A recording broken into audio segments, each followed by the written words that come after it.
أعوذ بالله من الشيطان الرجيم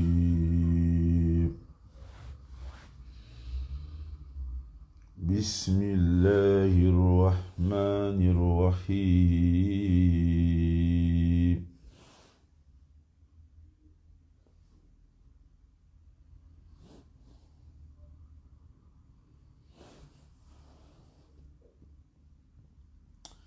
Salam alaikum, salam alaikum.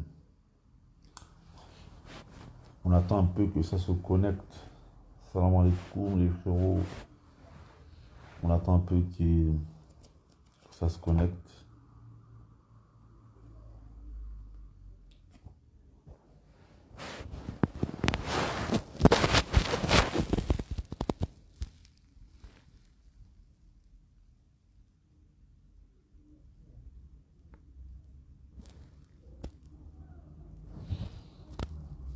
Aujourd'hui, Inch'Allah, on va parler de entrepreneuriat, business, construction. Normalement, il y a un frère, Inch'Allah. Il y a un frère, Inch'Allah, il doit venir nous donner des conseils, j'espère qu'il sera là. Tu as regardé ton live sur la Moukabala. Inch'Allah, j'espère que tu en as tiré des profits de ce live-là. Donc, Inch'Allah, en attendant, il y a un frère qui va venir nous donner des conseils sur le sujet des business, construction, entrepreneuriat. Je suis tenu à faire ce live là parce que malheureusement la semaine dernière j'étais en France. Non, c'était cette semaine que j'étais en France. Ouais, je suis arrivé. Attendez, quel jour? Ouais, je suis arrivé cette semaine au Maroc. Et malheureusement tu vois encore beaucoup de personnes, subhanallah. En fait, la communauté noire, je trouve que c'est triste. Je trouve que c'est triste la communauté noire. Quand tu vas dans des commerces où les consommateurs ce sont des afro-descendants, tu vois que la plupart de ces commerces ils ne sont pas tenus par des noirs. Je trouve que c'est triste. J'ai quitté la France depuis quelle année là? Depuis 2010, 2011. En 2021, tu vois que malheureusement la communauté noire elle est encore très en retard. Je trouve que la communauté maghrébine, les maghrébins, subhanallah, les pakistanais, les asiatiques là, tout ce qui est Bangladesh, etc. Ils sont arrivés en France bien après nous. Et tu vois que dans l'entrepreneuriat, en tout cas, ils sont beaucoup plus en avance sur la communauté noire. Et je trouve que c'est pathétique. Donc, je me suis dit, c'est important, pourquoi pas parler de ce sujet, de l'entrepreneuriat. Car moi, je me suis lancé il y a quelques années, parti de rien. Donc, c'est important, même pour la Hijra, pour ceux qui ont envie d'émigrer de la France. Il faut savoir comment ça se passe, comment mettre de l'argent de côté. Avoir une certaine éducation financière, c'est pas donné à tout le monde. Ça s'apprend. Moi, c'est pas mes parents qui m'ont appris parce que malheureusement, comme je disais, en tout cas, pas chez tous les noirs, parce qu'il y a certains noirs et machin, ils ont une bonne éducation financière, notamment les gens de l'Afrique de l'Ouest. Mais en tout cas, malheureusement, chez beaucoup de personnes de l'Afrique centrale, il y a une mauvaise éducation financière. Donc ça s'apprend. Mettre de l'argent de côté, ça s'apprend. Tenir un business, ça s'apprend. Monter un business, ça s'apprend. C'est pas des choses qui viennent toutes seules. C'est pas des choses qui sont innées. Soit il faut être accompagné. Soit si on n'est pas accompagné, souvent on va se casser la figure. Donc voilà. Donc en tout cas, s'il y a des gens qui veulent monter pour nous amener des éléments de réponse, il n'y a pas de souci. En attendant, j'attends. Et il y a un ou deux frères là qu'ils ont prévu de monter, Inch'Allah, pour nous parler de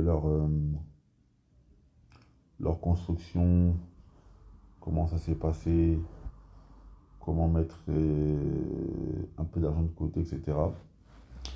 En attendant que ces frères ils arrivent, moi je veux parler un peu de mon parcours dans, dans ça. Alors moi j'ai commencé comment? Donc à la base, j'avais arrêté l'école au bac. Après je devais travailler, etc. Et ce qui s'est présenté à moi, c'était la restauration. Donc j'ai commencé par travailler dans la restauration et tout. Après, donc, je travaille dans la restauration parce que je venais de rentrer dans le DIN et je voulais pas poursuivre l'école parce qu'il y avait de la mixité. Je voulais pas poursuivre l'école parce qu'il y avait de la mixité. Donc, puis avant, il y avait pas, il y a 10 ans, c'était pas comme aujourd'hui, je pense. On n'avait pas beaucoup d'opportunités de travail. Donc, la plupart des frères, des barbus, avant en tout cas, la plupart des frères, il y a 10 ans, 11 ans, on travaillait tous pratiquement dans la restauration. Soit c'était la restauration, soit c'était la livraison. Alors moi, là, je ne me connaissais pas du tout en restauration. Et moi, je voulais faire de longues études et tout. Donc, j'ai un ami à moi, il travaillait dans un restaurant. C'était à Pavillon-sous-Bois. Limite Pavillon-sous-Bois Bondy sur la RN3. Le restaurant il s'appelle Le Spécial. Il est encore là-bas. Donc moi, en fait, je voulais aller en Égypte. Je voulais aller en Égypte pour apprendre l'arabe et tout. Donc, le frère il me dit, ouais, là-bas, il y a du taf et tout. J'y vais. J'y vais, je postule, ils me prennent. J'apprends, voilà. J'apprends à faire les sandwichs et tout ça, les burgers et tout. J'ai travaillé là-bas pendant un an. Pendant un an, j'ai mis de l'argent de côté. Mais, j'ai pas mis beaucoup d'argent de côté parce que j'avais des dettes. J'avais des dettes, etc. Donc, j'ai pas pu mettre beaucoup d'argent de côté. Mais, voilà. Je travaille, je travaille, je travaille. Maintenant, pendant que je travaille là-bas, je fais la rencontre d'un frère, un bon ami à moi qui s'appelle Osman. C'est un frère, il est connu. Bon, je pense que beaucoup d'entre vous, vous le connaissez. Osman, il est connu, frère togolais, qu'Allah le préserve. Il habite en Égypte. En fait, je le rencontre dans le but de mon voyage en Égypte. On se rencontre avec le frère, etc. Et en fait, dès qu'il vient, il avait du parfum, il lui vendait du parfum et tout. Il est venu dans ma ville, moi j'habite à Clichy-sous-Bois. Il vient à Clichy-sous-Bois, on se rencontre là-bas, etc. Et le frère, je l'accompagne dans le quartier, je l'amène voir des gens, je dis ouais, le frère il vend du parfum, etc. Et là je vois en une après-midi, le frère il s'est fait au moins, je sais pas moi, 200, 300 euros en vendant du parfum. Je dis non, je dis ça c'est lucratif. Et moi à la base, avant de rentrer dans le DIN, j'avais déjà fait du commerce parce que des fois, il y avait des grands de notre quartier. À Clichy, il y avait des gars du quartier. Ils ramenaient des baskets de Chine et tout. Des fois, ils me passaient des paires, je prenais, je les vendais, etc. Donc bon, moi, à ce moment-là, donc, je travaillais dans la restauration. Et franchement, j'aimais pas, subhanallah. Mais je travaillais parce que j'avais un objectif dans ma tête. C'était d'aller apprendre l'arabe en Égypte. Donc là, je suis là dans la restauration, je travaille et tout. Après maintenant, donc, ce qui se passe, c'est que donc voilà, j'ai rencontré le Haussmann. Maintenant, alhamdoulilah, j'ai travaillé pendant un an. J'ai pas mis beaucoup de côté, hein, parce que j'avais des dettes. Je gagnais bien. Franchement, je travaillais dans la restauration. Je faisais par semaine, je faisais combien d'heures? Je faisais genre 150 heures par 100, non, 100, 112, 113, 114 heures par semaine. 113, 114 heures par semaine. On travaillait beaucoup, tu vois. On faisait des 12, 14 heures par jour et tout. Ouais, non, même plus que ça. Attends, on faisait 13 heures par jour. Ouais, 130 heures par semaine même, on faisait. On faisait des 13 heures par jour.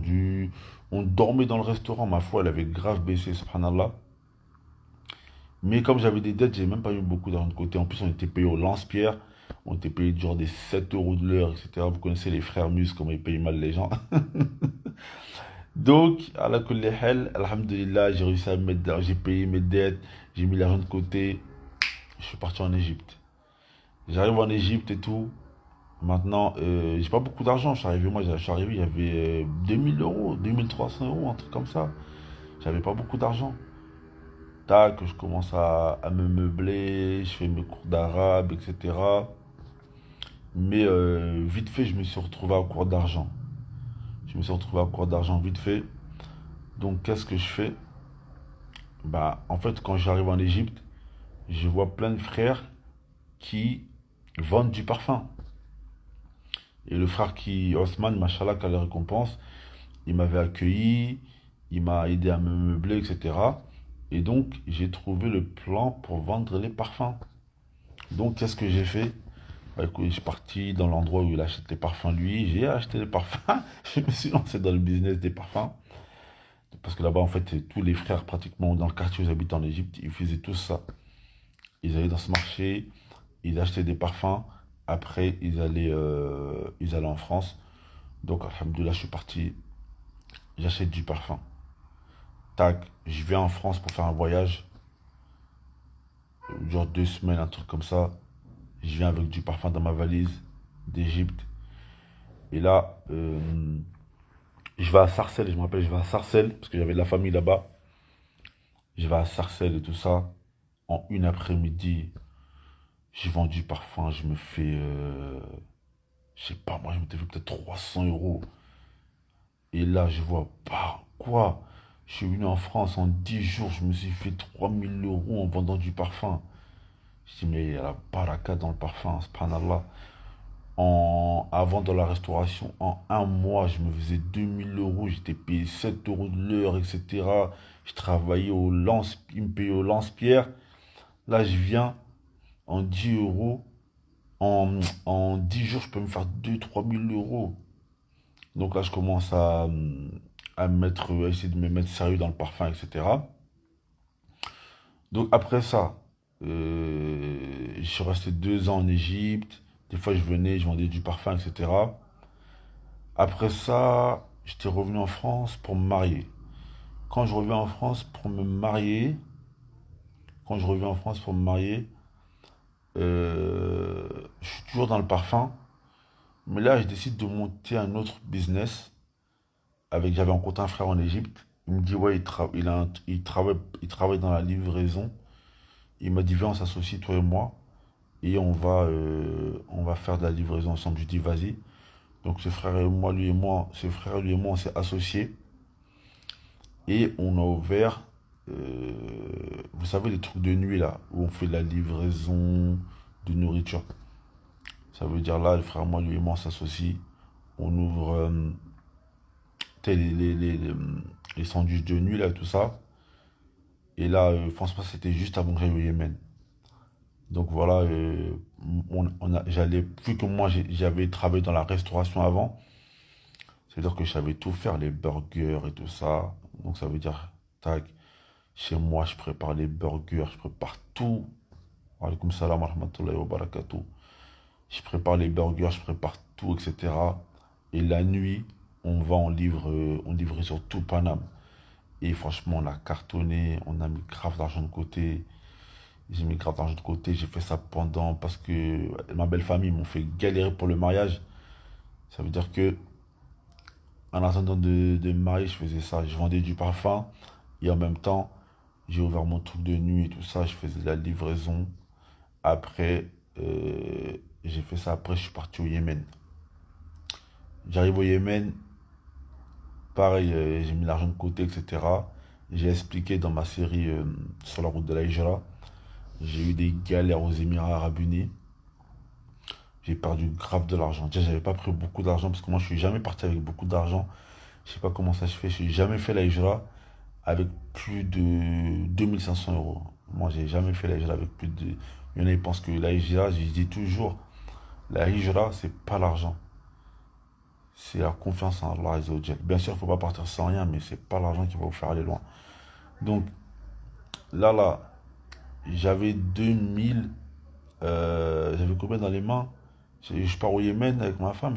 J'avais même pas beaucoup d'argent. Voilà, j'avais pas plus de 2 500 euros.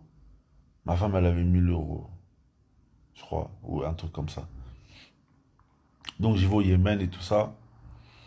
Maintenant au Yémen, pareil, j'arrive, il faut que je me débrouille, hein. Tu vois, c'est toujours c'est l'entrepreneuriat. J'arrive au Yémen, au début, je travaillais pour 2 personnes.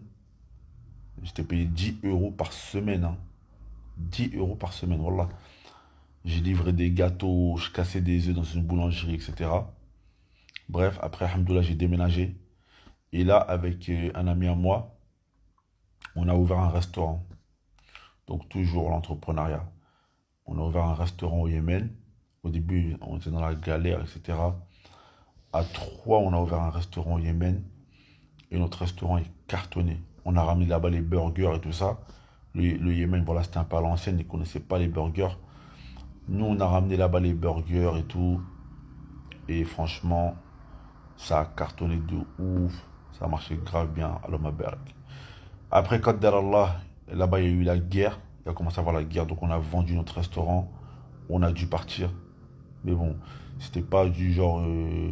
Ça cartonnait pas au point pas au point ce que l'on puisse mettre de l'argent de côté, mais ça nous permettait de vivre. Parce que nous, notre but, c'était d'apprendre. C'était pas de. On ouvrait. On ouvrait le matin, on n'ouvrait pas. On travaillait pas le matin parce qu'on avait cours. Et on ouvrait du tour au Asr. Entre le Asr, on ouvrait non, on ouvrait du Asr au Maghreb. Entre le Maghreb et l'Aïcha, il y avait le cours du Shir, donc on n'ouvrait pas. Et on ouvrait de l'Aïcha jusqu'à la nuit. T'aimes trop manger? Ouais, moi j'aime bien manger, frère. Regarde, là, j'ai repris un peu de jus, là. Donc, après, il y a eu la guerre, on a dû fermer notre restaurant, etc. Je quitte le Yémen. Non, maintenant je sais comment perdre du gras. Maintenant je sais. Maintenant je connais mon corps maintenant. J'ai trop mangé en France, mais là je suis en train de reperdre là, Inch'Allah. Bref, toujours dans l'entrepreneuriat. Donc, bon, j'explique un peu mon parcours, hein, pour savoir, pour que les gens ils puissent comprendre. Pour ceux qui viennent d'arriver, j'explique mon parcours pour que les gens ils puissent comprendre voilà, toutes les étapes par lesquelles je suis passé dans l'entrepreneuriat, dans le business, etc. Donc après, j'ai quitté le Yémen, je suis reparti en Égypte. En Égypte, c'était la galère, il n'y avait rien à faire. On faisait quoi? On faisait du simsar. Le simsar, c'était quoi? C'était les gens qui venaient de France. On essayait de leur trouver des appartements, etc. On prenait un peu d'argent. Donc voilà. Après, maintenant, donc c'est là après, quand j'ai quitté l'Égypte et que je suis arrivé au Maroc, on va dire que c'est là que le business, ça s'est vraiment bien lancé. Donc j'explique. T'aimes trop les femmes et la graille. Mais qui n'aime pas les femmes et la graille? Donc, euh, lorsque je quitte le Maroc, l'Égypte pour le Maroc, là, je me retrouve dans une nouvelle situation. Tu préfères plus la graille ou les femmes? Bah, les femmes. La graille, c'est pour vivre. Donc, quand je quitte le Maroc, je me retrouve, quand je quitte l'Égypte plutôt, je me retrouve dans une nouvelle, situation où il faut il faut faire de l'argent, quoi. T'as une famille, etc. Il faut les nourrir, il faut subvenir à leurs besoins. En plus, il y avait les enfants, etc. Je suis arrivé au Maroc, j'avais pas d'argent. Wallah, j'avais rien.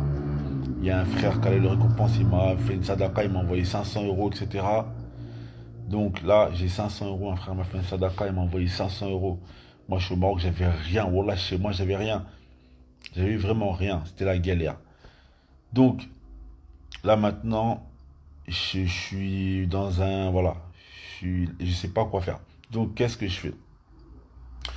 De ces 500 euros là que le frère il m'a fait une sadaka, je prends un peu d'argent, je meuble chez moi. J'ai vraiment acheté le strict minimum. Une petite gazinière, Voilà, moi, je suis au Maroc, là, ouais. J'ai acheté une petite gazinière. Non, c'est même pas une gazinière. C'est, vous voyez les petits...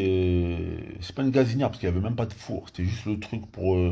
tu peux juste chauffer la nourriture, quoi. Tu peux même pas... Il n'y avait pas de four. J'avais rien, chez moi, il n'y avait rien. J'ai dû meubler chez moi pour 250 euros. J'ai meublé la maison. Et le reste, je suis parti au marché. Au marché, je dis, moi, il faut que je trouve du parfum. Je dis, il faut que je trouve du parfum. Parce que le parfum, c'est le business. Voilà, ça s'appelle les plaques, voilà. Les réchauds, voilà. Je me dis, il faut que je trouve du parfum. Je vais faire comme en Égypte, etc. J'espère qu'au Maroc, il y a du parfum. Je vais au marché, alhamdoulilah, je trouve du parfum. Je me dis, vas-y, je vais aller en France, je vais aller faire un petit voyage en France, etc. Je vais essayer, il faut que je meuble chez moi. Là. Je ne peux pas laisser ma femme dans cette situation, etc. Donc, je prends du parfum, tac, je voyage avec et tout ça, tu vois. Au début, j'en ai pas, j'ai commencé avec 70 parfums, je crois. Tac, je suis arrivé en France, alhamdoulilah, je savais déjà comment vendre, etc. Les gens, dès qu'ils me voyaient, ils me disaient, ouais, Mohamed, t'as pas du parfum, etc. Tac, je vendais le parfum et tout. Donc maintenant, le parfum, ça commence à bien remarcher, etc. Mais moi, je voulais plus plaque de cuisson, voilà. Je voulais plus aller en France. Je voulais plus aller en France. Et j'étais fatigué de voyager, etc. Donc, il faut que je trouve une association.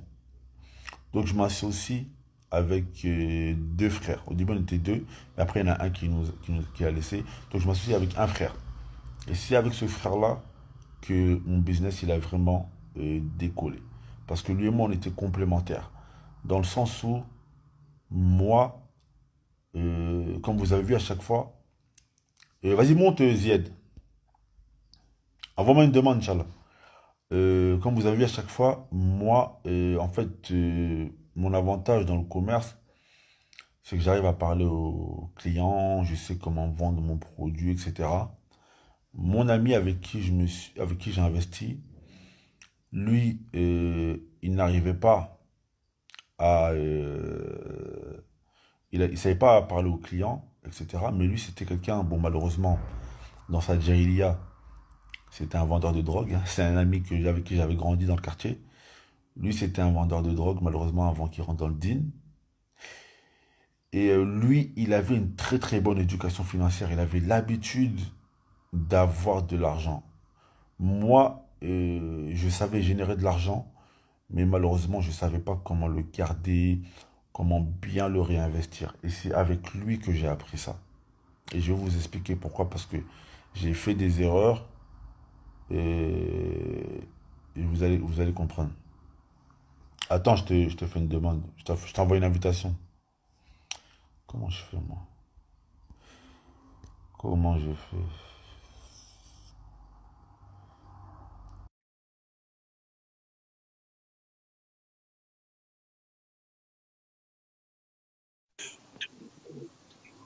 Ouais, salam alaikum. وعليكم السلام ورحمة الله محمد الأمين شو bien أخي؟ Akhi Ziad, ça va, Bikher? الحمد لله. Alhamdoulilah. Je termine vite fait, hein, j'explique aux gens mon parcours un peu dans le Vas-y business, ouais, après ouais, tu vas. tranquille. Donc là, je suis avec mon ami. Donc, au début, on a commencé à 3. On a mis 200 euros chacun. On a mis 600 euros. On a investi dans du parfum. Alhamdoulilah, le parfum, ça coûte pas cher. Le parfum, c'est un bon business, ça coûte pas cher. Avec 600 euros, je pense qu'on a dû avoir 600 euros, on a dû avoir peut-être 300 parfums.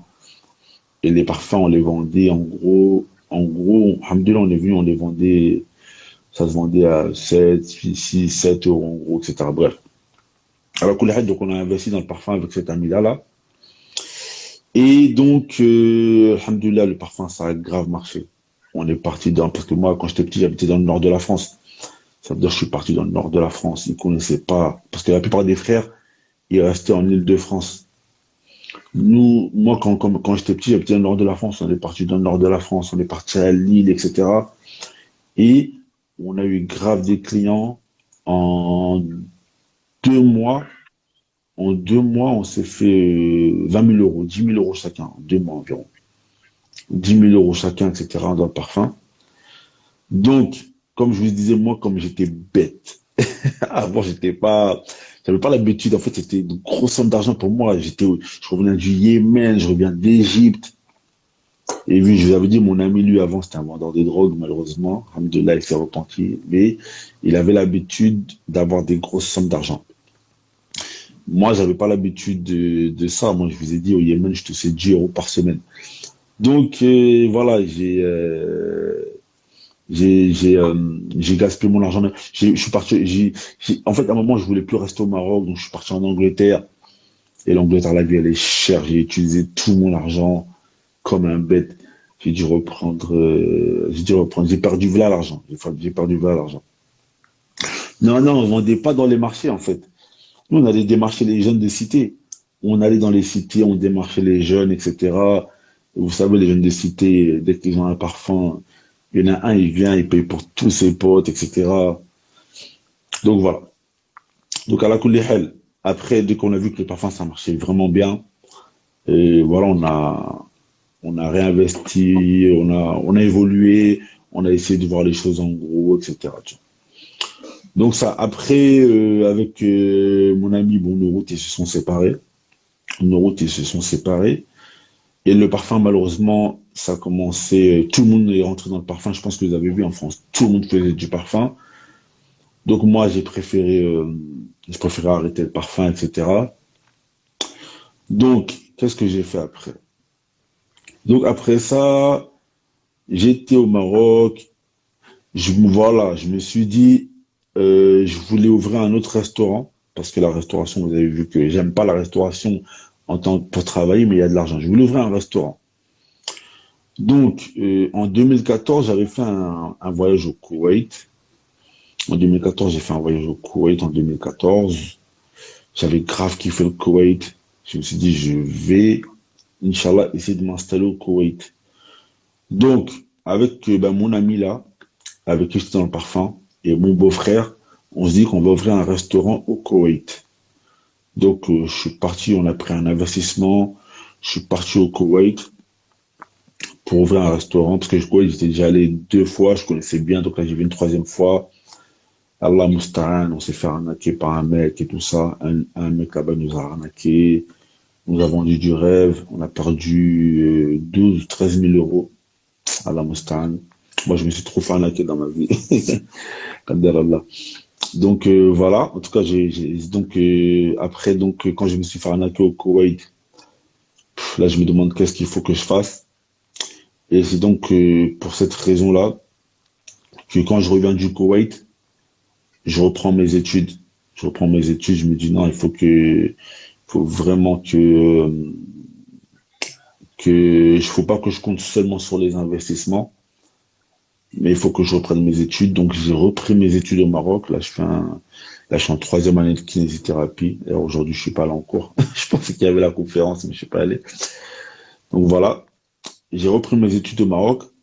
Et après, mais en même temps, en fait, quand je recommence mes études au Maroc, moi, j'ai une famille. Et l'école au Maroc ici, c'est payant. Quand je veux m'inscrire à l'école, la dame, je lui dis à la dame, je dis, moi, je pourrais pas être là tout le temps. Je dis parce que moi, j'ai une famille. Faut que je subvienne à leurs besoins. La dame, elle m'a dit, OK, il n'y a pas de problème, mais il faut que vous essayez de rattraper les cours, etc. Donc, la première année, qu'est-ce que je fais? C'est que je vais à l'école en même temps. J'avais passé ma carte de VTC en France. J'ai passé ma carte de VTC en France parce que voilà, on me disait que ça travaillait bien, etc. Donc je vais à l'école en même temps, tac, je passe ma carte de VTC en France et tout. Au début, je travaillais au Black. Au début, je travaillais au Black. Il y avait un frère, il me louait son compte Uber et tout ça. Je travaillais au Black. Je faisais 2 semaines en France. Après, je revenais, je travaillais au Black et tout. Le frère, il m'a assassiné. Après, alhamdoulilah, je passe ma carte de VTC en candidat libre. Donc voilà, après, je fais ça. En fait, parfois, je suis dans le VTC. Parfois, voilà, je vais à l'école de kiné. Après, il y a le Covid-19. Ça veut dire que je pouvais plus voyager en France pour travailler. Donc, alhamdulillah, ça veut dire que je pouvais rester pour faire mes études. Mais maintenant, l'argent. Comment je fais pour l'argent? comment je fais pour l'argent? Alhamdulillah, donc il y avait il y avait les subventions Covid et tout ça. Donc, alhamdulillah, j'ai ma carte VTC. Il y a les subventions Covid-19. Et alhamdulillah, Allah Azza wa Jalla m'a facilité. Il y a un ami à moi que j'avais rencontré au Koweït. Et il sait que j'ai eu ma carte VTC. Parce qu'en fait, au début, je louais des voitures. Je louais des voitures, tout ça, pour travailler. Cependant, la vie, c'est un concours de circonstances. Donc, il y a un ami à moi, qu'Allah Azza wa Jalla le récompensant bien. Wallah, il m'a trouvé un frère qui m'a vendu une voiture en plusieurs fois. Une voiture qui coûtait 11 000 euros. Il a dit, écoute, je connais un ami à moi, il vend sa voiture, il peut te la vendre en plusieurs fois, la voiture elle coûte 11 000 euros. Je lui ai dit, vas-y, bismillah. Une voiture pour faire VTC. J'ai dit, vas-y, bismillah. Et donc, la voiture, je la prends et tout ça, tu vois, faut donner la première mensualité. Au début, j'avais pas d'argent. Ouais, mon père, il me dit, vas-y et tout ça. Mon père, il me passe l'argent, 3 000 euros. Je lui donne la première mensualité. Donc au début, je travaillais pour payer le véhicule, mais comme il y a eu le Covid-19, je ne pouvais plus venir en France pour travailler, etc. Donc qu'est-ce que j'ai fait pour que le véhicule puisse être payé, même si moi je suis au Maroc? Je l'ai loué à un ami à moi. Donc un ami, il travaillait avec le véhicule pour que le véhicule je puisse le payer, etc. Et moi voilà, on va dire qu'ils nous ont donné des subventions Covid-19 là, etc. Et donc, qu'est-ce que j'ai fait? Donc là, j'ai ma carte, je suis en train de travailler, etc. Je me dis, vas-y, j'ouvre ma société. J'ai ouvert ma société de VTC en France. J'ai ouvert ma société de VTC. Alhamdulillah, Allah Azza m'a facilité. J'ai fini de payer mon véhicule. Donc, qu'est-ce que j'ai fait? Ma société, je prends des frères et tout ça qui travaillent dans ma société. Alhamdulillah. J'ai jamais fait de publicité. À chaque fois, c'est un frère qui me ramène un autre frère, qui me ramène un autre frère, qui me ramène un autre frère, qui me ramène un autre frère. Et donc, après, alhamdulillah, après l'argent de ma facilité, j'ai acheté un deuxième véhicule. Après, voilà. Après, alhamdulillah, mes frères, ils ont acheté des véhicules, ils les ont mis dans ma société. Et donc, voilà. Et aujourd'hui, bah, c'est ça, à l'argent de ma facilité, j'ai des frères. Alhamdulillah. Subhanallah, avant que j'ouvre ma société, il y avait des frères qui me disaient non, ouvre pas, etc. T'as fait la hijra. Et maintenant, subhanallah, j'essaie d'embaucher en priorité que des frères qui ont fait la hijra. Quand je sais qu'il y a un frère qui a fait la hijra et qui veut aller en France pour travailler, eh ben, je l'embauche. Aujourd'hui, ben, c'est ça qui me permet de pouvoir vivre au Maroc et de continuer mes études de kinésithérapie, de faire vivre la famille, de faire vivre les enfants par la permission d'Allah Azza wa Jal. Donc voilà le parcours, mon parcours un peu dans l'entrepreneuriat.